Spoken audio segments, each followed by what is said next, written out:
1절부터 7절 말씀을 함께 봅니다.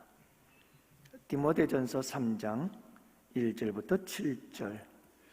이제 우리 다 같이 함께 한 목소리로 하나님 말씀 받들어 읽겠습니다. 미쁘다 이 말이여 곧 사람이 감독의 직분을 얻으려 함은 선한 일을 사모하는 것이라 함이로다.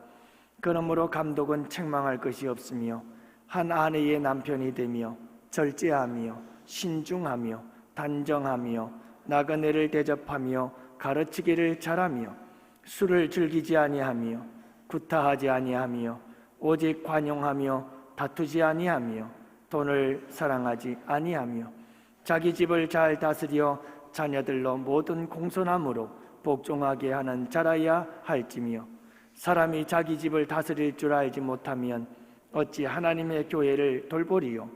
새로 입교한 자도 말지니 교만하여져서 마귀를 정죄하는 그 정죄에 빠질까 함이요. 또한 외인에게서도 선한 증거를 얻은 자라야 할지니 비방과 마귀의 올무에 빠질까 염려하라. 아멘. 새로 나온 성도가 예배를 마치고 목사님을 찾아왔어요. 그리고 목사님 설교 잘 들었습니다.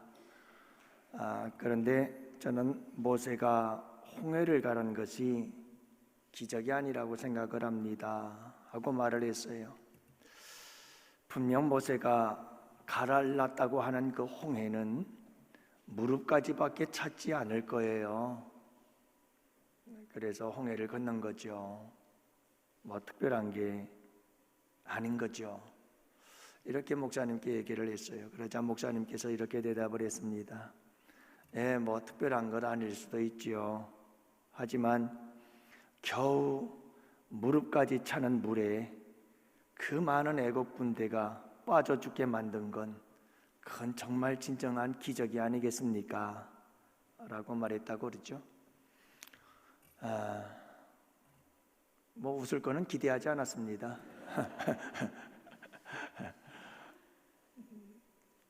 여러분, 너무나 사람 부정적이면 안 됩니다. 부정적인 사람들은 하나부터 열까지 다 부정적이어서 믿어지질 않아요. 하지만 또 긍정적으로 생각하는 사람들은 뭐든지 긍정적으로 바라보면 또 믿음이 생기고 또 믿게 되어지고 믿음의 능력의 역사가 나타나는 줄 믿습니다.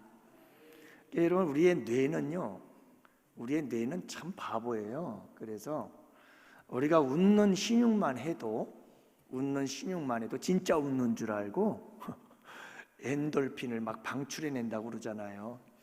그러니까 여러분, 그냥 뇌를 좀 속이세요. 웃는 척만 해도 이 뇌는 금방 속아 넘어가서, 그래서 엔돌핀을 방출하고 고통을 제거하고 우리의 삶의 치유와 회복의 은혜가 우리 주님 안에서 이루어지는 줄 믿으시기 바랍니다. 여러분, 우리 주님께서 주신 큰 축복이죠. 웃음이라고 하는 것, 기쁨이라는 것. 그래서 우리 주님께서 그렇게 말씀하셨잖아요. 항상 기뻐하라.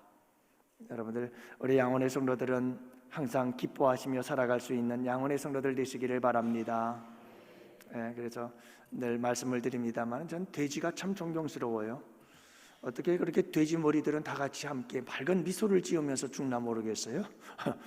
돼지 머리들마다 갖다 놓는 것마다 그렇게 참 행복하게 웃어줘. 그래서 나도 죽을 때는 웃으면서 죽어야 되는데, 낙원제일교회 최병현 목사님 돌아가시고 소천하셨습니다마는 그 목사님께서 늘 장례식장 갈 때마다 그런 얘기 했다고 그러잖아요. 여러분, 내가 죽어 장례를 치를 때에는 할렐루야를 불러주십시오. 그래서 정말 할렐루야를 불렀다고 그래요. 여러분, 얼마나 멋져요. 할렐루야 할렐루야 할렐루야 할렐루야. 이 찬양을 통해서 여러분 하나님 나라로 입성하는 참 그 모습이 아름답죠. 여러분들, 제가 여러분들보다 먼저 가거든 할렐루야를 불러주십시오. 항상 기뻐하고 즐거워하며 살아갈 때 우리 주님께도 큰 기쁨이 될 줄로 믿습니다. 오늘도 여러분, 우리가 함께 이 직분자들에 대한 이야기를 계속해서 이어져 갑니다. 직분자는 어떤 사람들이어야 될까요? 여기서 말하고 있는 직분자, 감독들이라고 하는 것은 장로들이다라고 하는 것을 말씀을 드렸고, 장로에는 두 장로가 있다는 것을 여러분들이 말씀을 드렸습니다. 그래서 당회가 되어지는 우리 장로님들이 있는가 하면, 또 그 당회의 장이 되는 담임 목사도 장로에 속한다는 것도 여러분들이 그렇게 아시면 되고, 이 두 장로의 구별된 점들이 분명하게 있다는 것도 여러분들에게 말씀을 드렸죠. 그래서 이제 이런 직분, 장로들뿐만 아니라 여러분들 우리 안수 집사님들과 권사님들 모든 직분자들에게 다 포함이 되는 것이죠. 그런 의미에서 우리가 내년에 이제 임직을 앞두고 우리 직분자들이 어떤 직분자들이 되어야 되는지 계속해서 우리가 함께 살펴보고 있습니다. 오늘 말씀 지난주에 이어서 보면 술을 즐기지 말아라 이렇게 이야기를 하고 있어요. 그래서 여러분 이 술의 문제에 대해서 우리가 중직자들은 절대로 술을 가까이 하면 안 됩니다. 이 시대엔 지금 술의 문제가 심각한 문제가 되고 있죠. 음주운전으로 인해서 억울하고 무고한 죽음을 초래하게 되고, 또 화목하고 행복한 가정들이 술 때문에 완전히 깨어지고 부서지고, 그리고 매 맞는 아내는 때리는 남편보다 술이 더 원망스러워. 왜? 술만 먹으면 난폭해지니까요. 그래 참 안타까운 거죠. 각종 폭력 범죄들도 보면 술 때문에 일어난다고 이야기를 합니다. 그래서 통계에 의하면 폭력 범죄로 경찰 유치장에 갇힌 사람들을 자보니까 절반 이상이 48시간 전에 안에 다 술을 마셨던 사람들. 그래서 술을 마시고 범죄한다는 말이죠. 살인 범죄의 48%가 다 술을 먹은 상태에서 저질러진 전 범죄다, 이렇게 얘기를 합니다. 그러니까 이 술과 공격성은 밀접한 관계가 있어서 사람들은 술을 마시면 굉장히 공격적인 사람이 변화되어지고 말고 그렇게 폭력적으로 변하게 된다는 것을 보여주고 있는 거죠. 그래서 오늘 본문에서도 감독된 자들, 중직자들, 직분자들은 그 자격으로서 술을 즐기지 말아야 한다. 또 어떤 분들은 이런 거 가지고 꼬치꼬치 캐는 사람들이 있어요. 술을 먹지 말라고 그러지 않고 술을 즐기지 말라고 그러지 않았느냐. 그러니까 적당히 술을 먹으면 되고 즐기지만 않으면 되지 않느냐고 또 그거 가지고 캐묻는 사람들이 있습니다만은, 여러분들 그런 말 모르세요? 처음엔 사람이 술 먹고 그 다음에 술이 술 먹다가 그 다음에 술이 사람을 먹는다. 그래서 여러분 우리가 예방 차원에서 본다면 우리 중직자들은 술을 먹지 않는 게 좋고요. 또 성경에서는 여기서는 그렇게 말을 하지만 또 다른 성경에서는 술을 가까이 하지도 말라고 했습니다. 술은 입에도 대지 말라고 한 것도 있고요. 그렇기 때문에 여러분 우리가 술을 금하는 것이 맞습니다. 요즘 목회자들 중에서 술을 마시는 사람도 있습니다. 그래서 특히 자유주의 신학에 빠져 있는 사람들, 목회자들도 보면 술을 마시는 사람들이 있습니다. 그러나 여러분 그 바람직한 것이 아닙니다. 그리고 또 장로님들과 안수집사님들 중에서도 술을 마시는 분들이 많이 계시죠. 우리 교회는 그런 분이 없어서 참 다행입니다만은 사업한다는 이유로, 직장생활 때문이라는 이유로 회식의 자리에서 끊임없이 술을 함께 마시는 이런 분들이 계십니다. 이런 분들은 절대로 자기의 직분을 드러낼 수가 없죠. 어떻게 드러내겠어요? 그러니까 예수 믿는다는 건 다 감추고 생활할 수밖에 없으니 참 얼마나 그 삶이 힘들고 어렵겠습니까? 여러분 심지어 어떤 교회에서는 야외에 나간다고, 우리 몇 남이죠? 5남인가요? 5남이 이제 이번 주 목요일 날 야외에 나가게 되는데 그런 일은 없죠, 우리 교회는. 근데 저 교회에서는 이 남전도 애들이 야외에 나간다고 그래놓고 페트병에다 소주를 잔뜩 따라갖고 가가지고서는 지들끼리 말이죠, 술 마시고, 그래서 교회에 큰 문제가 일어나기도 했던 그런 이야기도 들었습니다. 여러분 우리 중직자들은 술을 끊어야 합니다. 술을 마셔서는 안 됩니다. 일반 성도들도 술을 끊어야 하는 것이 마땅하거든 하물며 여러분 중직자들이 술을 마셔서야 되겠습니까? 술을 끊고 교회에 나와야 되나요? 아니면 교회에 나오다가 술을 끊어도 되나요? 여러분 어떤 경우를까요? 막 이것 가지고 서로 논쟁하고 싸우는 사람들도 있어요. 교회 나오기 전에 술 끊고 나와라. 무슨 말이냐? 교회 다니다 보면 하나님께서 다 술을 끊게 만들어줘서 술을 끊는 거지. 그렇게 서로 티격태격하기도 합니다만은 여러분 둘 다가 우리에게 중요한 것은 그리 아닌 것 같습니다. 술을 끊고 교회 나와도 되고 교회 나오다가 술을 끊어도 되고, 중요한 것은 내가 그리스도인으로서 교회 다니는 사람으로서 술을 마시면 안 된다, 반드시 끊어야 된다라고 하는 이 생각과 마음가짐을 가지고 신앙생활 하는 것이 중요하다고 봅니다. 그러다 보면 하나님께서 역사하시고 하나님께서 힘 주셔서 여러분 주님을 섬기는 게 아니고 우리 예수님을 섬기는 역사가 일어나게 될 줄 믿습니다. 그래서 여러분 주님이 둘이에요. 주님이 둘. 술주자 주님이, 술 주님이 계시고 우리 예수님 주님이 계시는데, 여러분 우리가 술은 버리고 우리 예수님 주님을 잘 섬기는 자들이 되어야 되겠죠. 직분자들은 술 마시면 안 됩니다. 여러분 술을 끊어야죠. 우리 교회에서도 어떤 분들이 그런 얘기를 하더라고요. 술을 정말 많이 마셨는데 하나님께서 탁 한 번에 끊도록 도와주셨다 하는 그런 얘기를 들었습니다. 이상하게 술이 맛도 없고 술을 먹고 싶지도 않고 이상하죠. 하나님의 놀라운 역사인 줄 믿습니다. 여러분 우리 양원교회 성도들은 이 술을 다 끊고, 그리고 여러분 이 술의 폐해에서 자유하고 그래서 아름다운 일꾼들이 될 수 있기를 주님의 이름으로 축복합니다. 구타하지 아니한다 그랬습니다. 그래서 중직자들은 폭력적이면 안 됩니다. 저는 교회에서 그런 걸 많이 봤어요.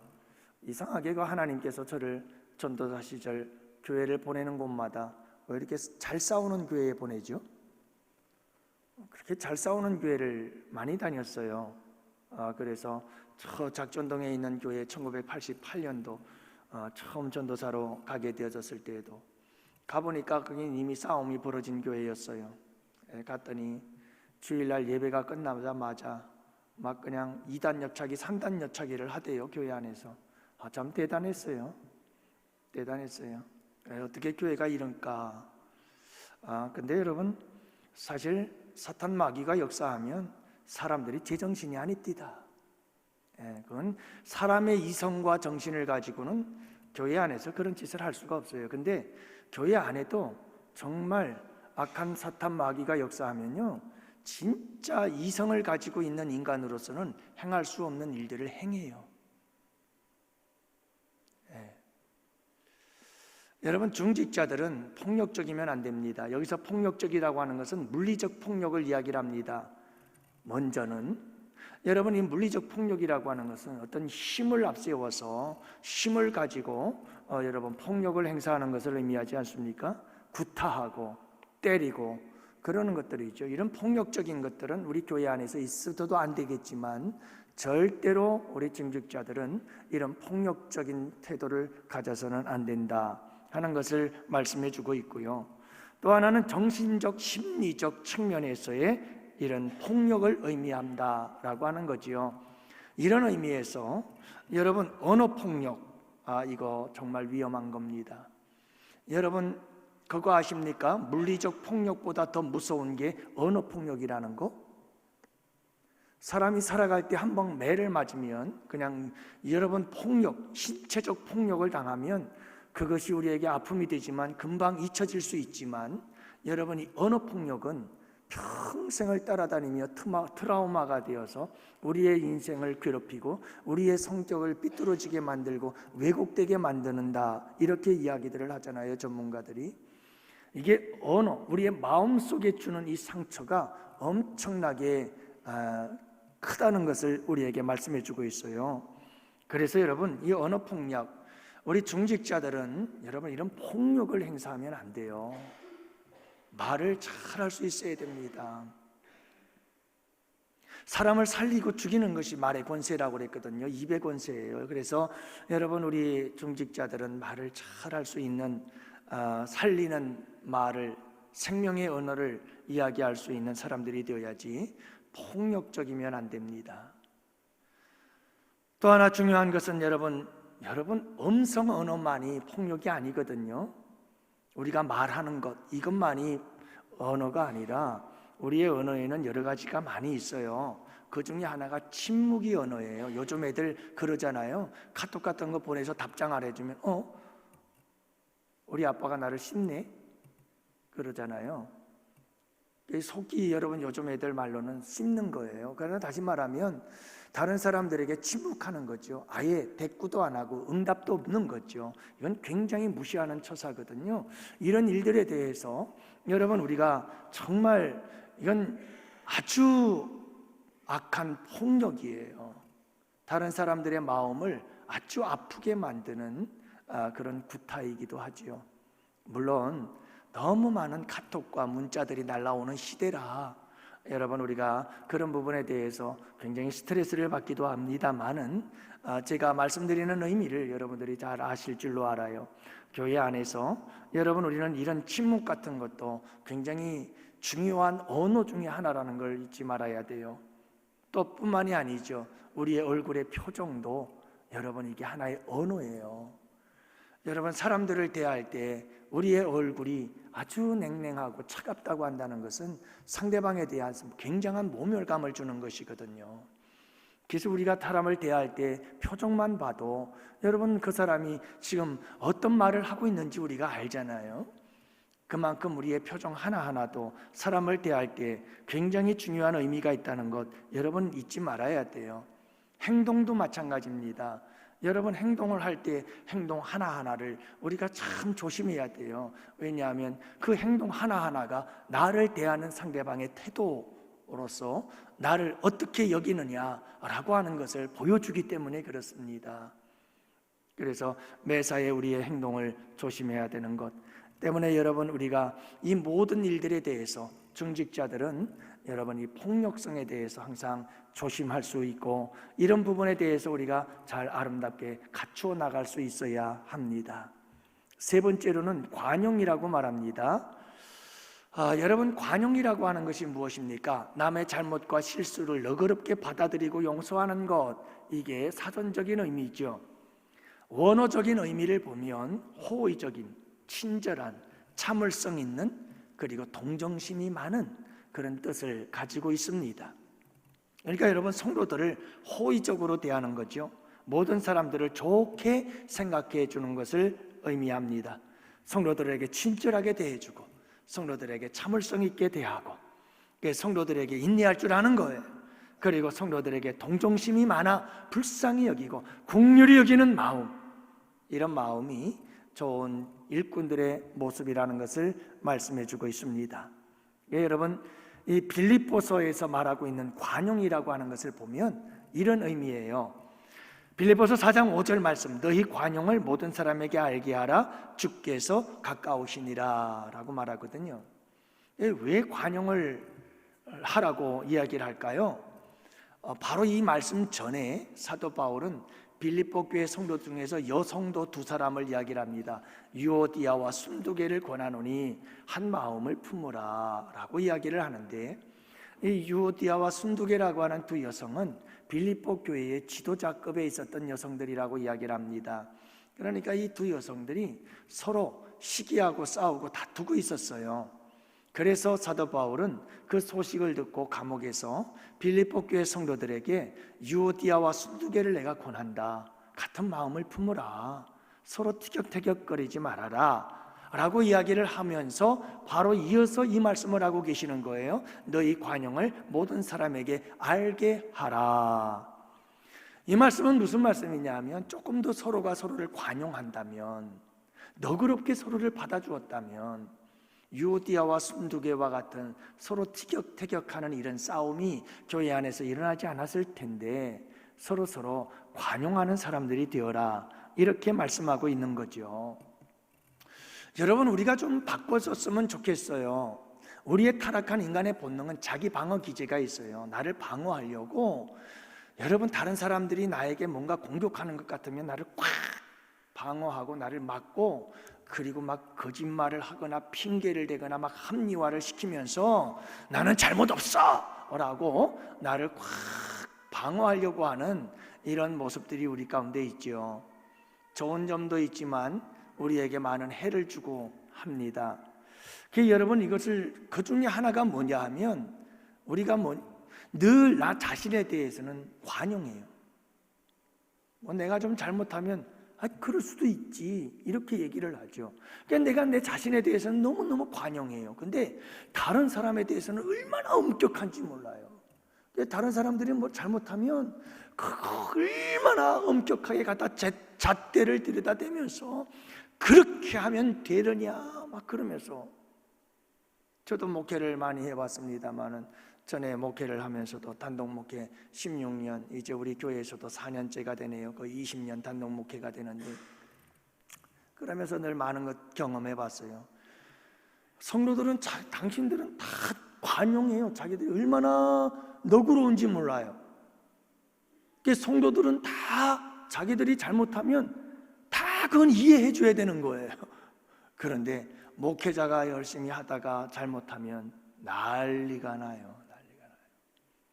어떻게 목회자가 저럴 수가 있냐. 하나님 말씀을 갖다 그냥 기준을 갖다 들여대면서 이해가 돼요. 그만큼 또 기대치가 높으니까 그럴 수도 있겠죠. 근데 여러분, 우리가 서로가 서로에 대해서도 좀 더 이제 반대로 좀 바뀌어지는 것이 주님의 은혜인 줄로 믿습니다. 여러분, 나에 대해서는 조금 엄격하세요. 나에 대해서. 그래서 내가 뭔가 잘못했을 때 그것에 대해서 좀 더 고민하고 좀 더 괴로워하고 좀 더 마음 아파하고 좀 더 애통해하고. 그러나 여러분, 다른 사람들의 잘못에 대해서는 좀 더 관용할 수 있어야 되고, 다른 사람들에 대해서는 좀 더 너그러운 마음으로 받아들이고 이해할 수 있고 포용할 수 있는 사람이 되어야, 그게 여러분 하나님 보시기에 참 좋은 일꾼이다 하는 것을 여러분 잊지 마시기를 바랍니다. 이런 관용의 마음이 있어야 돼요.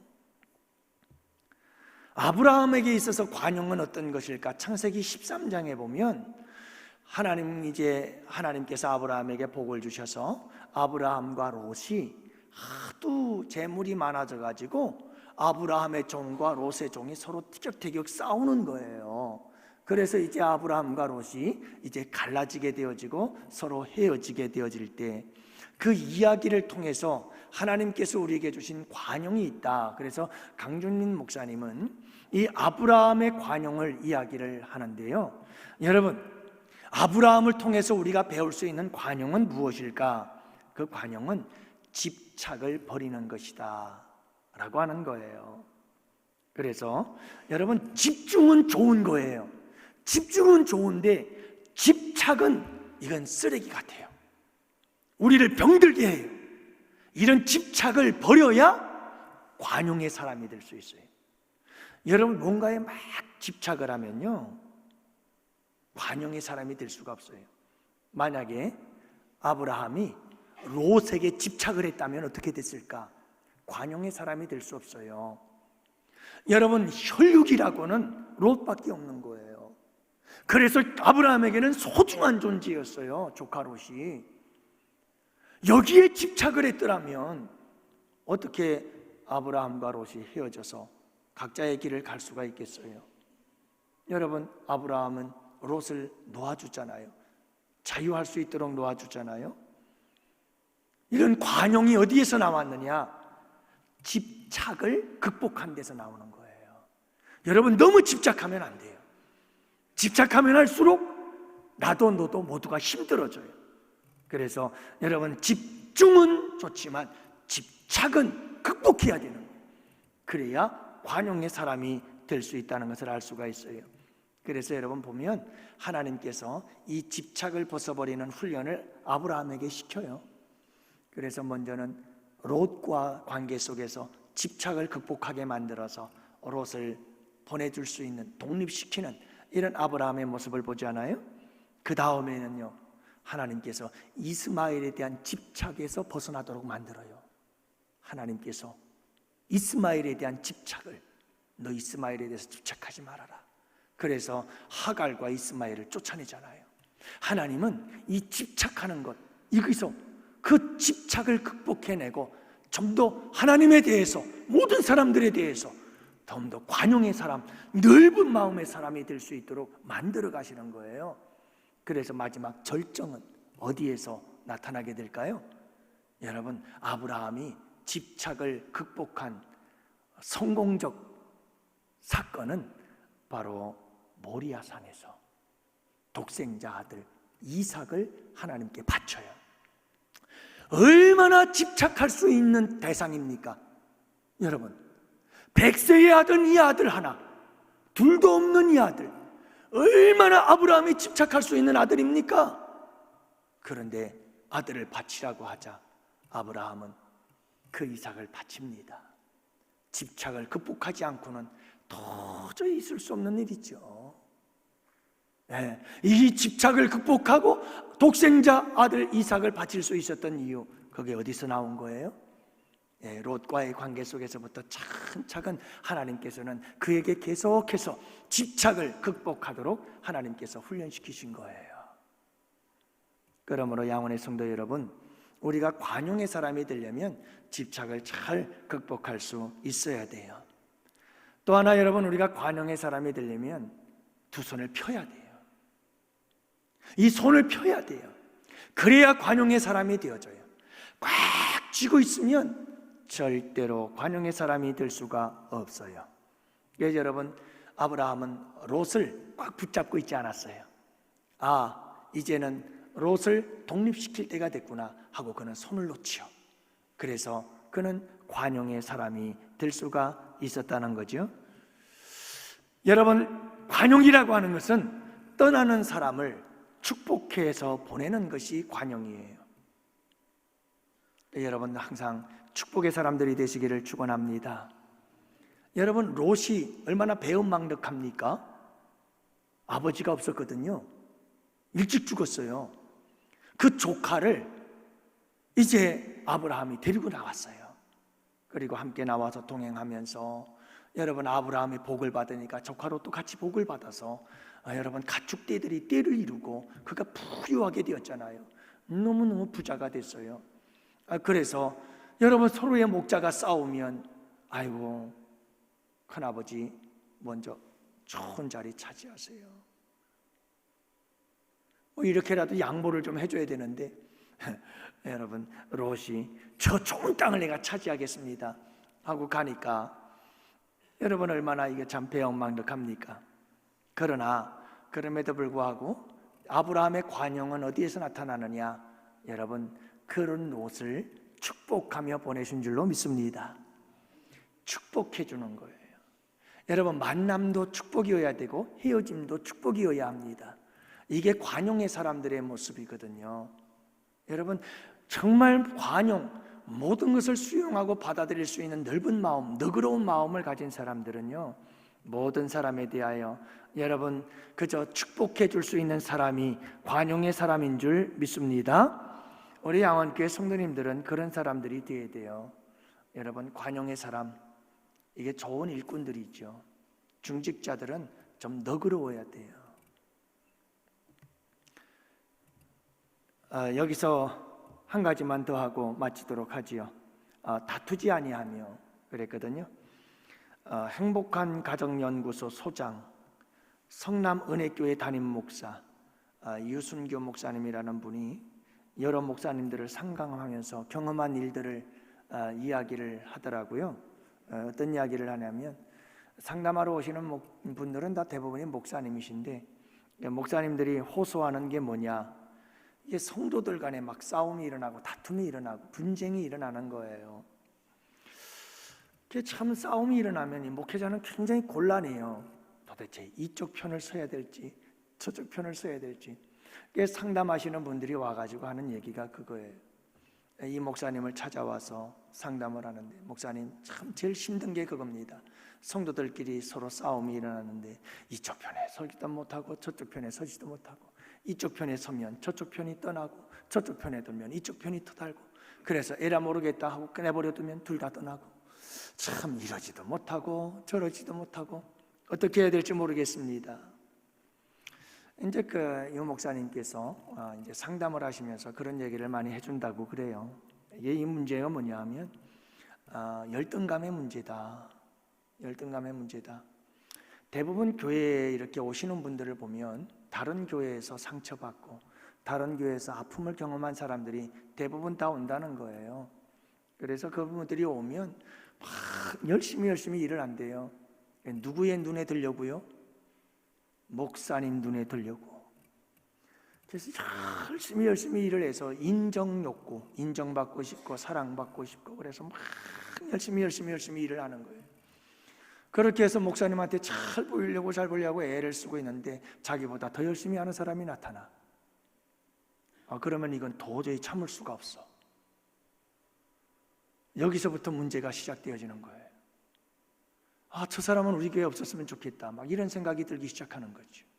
그러면 뒷담화가 시작이 되어지고 사람들을 불러 모아 세력화되어지고 사람들을 세력을 키워서 자꾸 그 사람에 대한 험담을 만들어내고 그러다 보면 서로 부딪히고 싸우고 이런 일들이 교회 안에서 만들어지면 교회가 절대로 성장하지 못해요.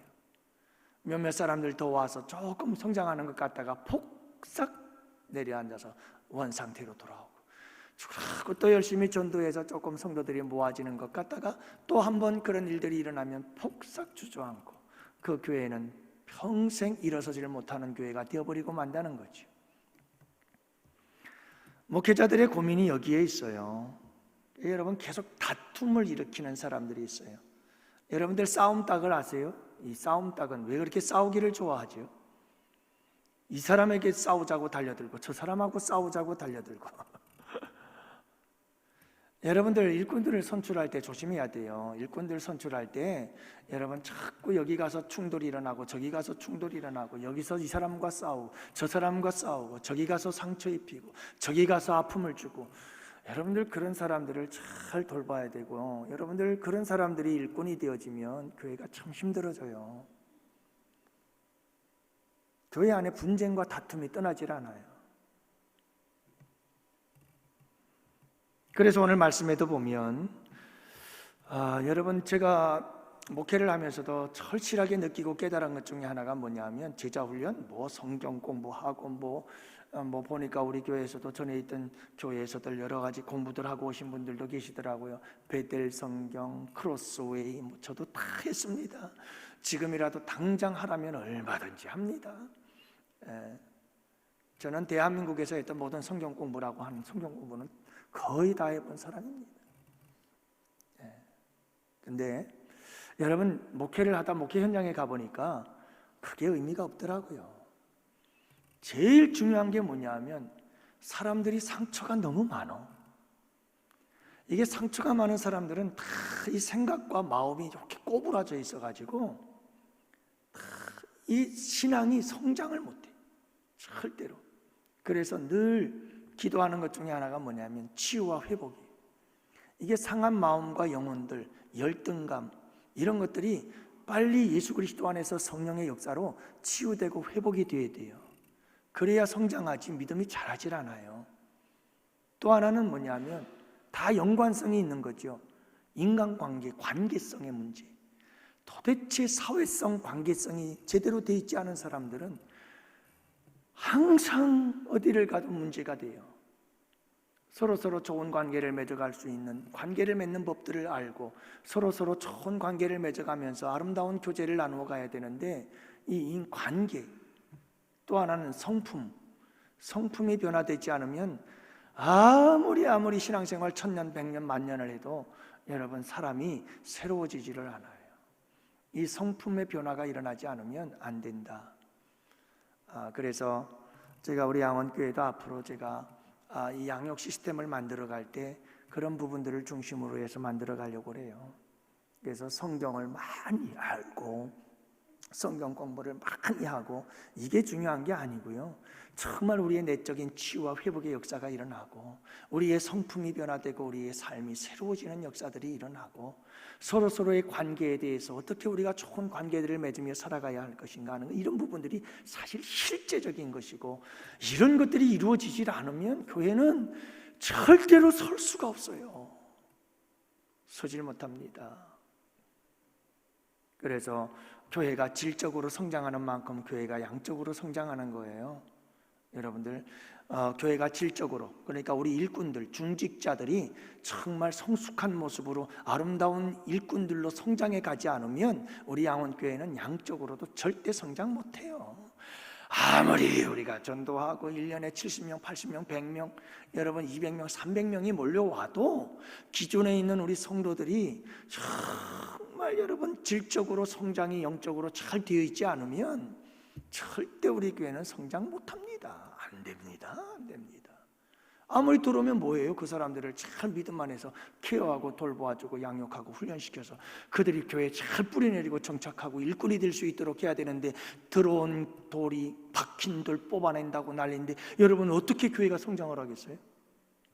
절대 안 돼요. 절대 안 돼요. 그러니까 우리가 성숙해지고 관용의 사람이 돼야 돼요. 넓은 마음의 사람을 가지고 살아가야, 그럴 때 여러분 우리 교회가 성장하고 성숙해지고, 그렇게 해서 양적 질적 교회 성장을 이루어 나가고 우리 교회는 평안하여 든든히 서가는 복된 교회가 되는 줄 믿으시기 바랍니다.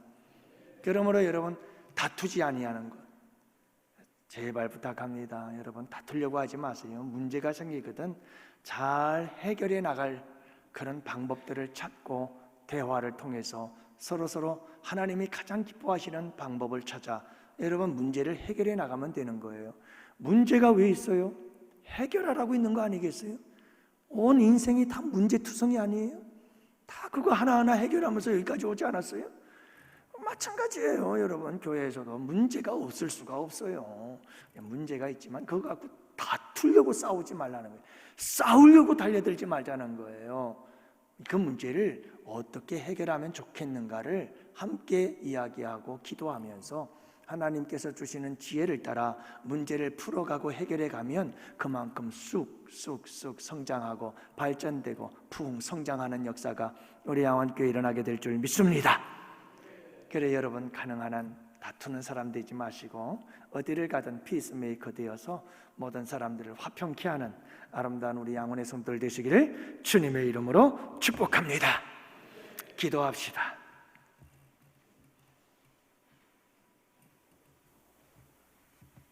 하나님 아버지 감사합니다. 오늘도 우리 양원교회에 좋은 일꾼들을 세우기 위해서 우리 주님께서 이 디모데전서 목회 서신의 말씀을 가지고 우리가 함께 나눌 수 있도록 은혜 베푸심에 감사합니다.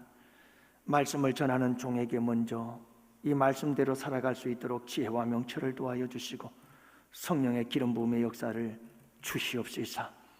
주님 아름다운 본이 될 수 있도록 주님께서 축복해 주옵시고 우리 양원의 성도들 모두가 다 아버지 하나님 이런 아름다운 일꾼으로서의 자질을 갖추어 나가서 우리 양원교회가 질적으로 아름다운 성장을 이루고 또한 양적으로도 거룩한 부흥의 역사를 마지막 날에 이루며 주께서 주신 사명 감당할 수 있도록 주님 축복해 주옵소서. 오늘도 아버지 하나님 앞에 귀한 예물 드린 손길들이 있습니다. 시온 찬양단 위에 주님의 축복이 함께하여 주옵시고 또 구역 예배를 드린 우리 유영순 권사님 구역장으로서 우리 주님들 강건하게 하시고 아름다운 모임이 될 수 있도록 구역을 축복해 주옵소서. 우리 김우순 집사님께서 귀한 예물 드립니다. 주일헌금, 선교헌금, 차량 감사헌금, 건축헌금, 11조 아버지 하나님 참 많은 다양한 예물을 아버지께 올려드렸습니다. 주님 기쁘게 받아 주옵소서.